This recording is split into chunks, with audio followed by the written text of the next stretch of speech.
Wait, 200 watts lang to? Bakit parang 300 watts kumumasta? Ha? Kahit maulap, tuloy pa rin ang charging?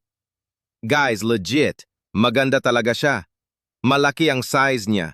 148.5 centimeters ang haba, 66 centimeters ang lapad, 3 centimeters ang kapal.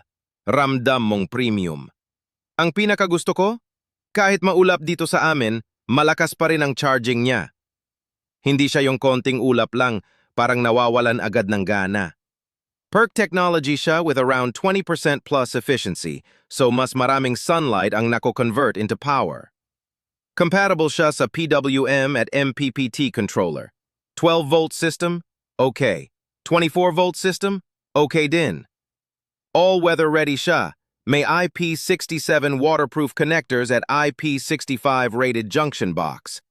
Around 800 watt-hours per day under standard conditions. For a DIY setup, sulit na sulit.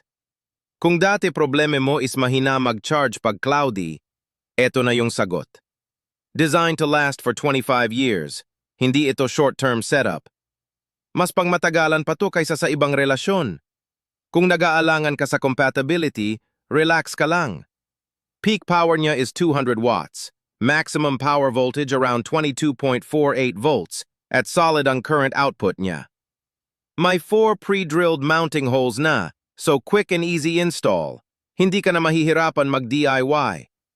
Sa totoo lang, napakasulit niya for the price. Hindi siya yung mura ngayon tapos sakit ng ulo later. Kung seryoso ka sa solar setup mo, this 200-watt panel from Gentai Power, solid choice. Hindi lang siya malaki sa size, malaki din sa performance.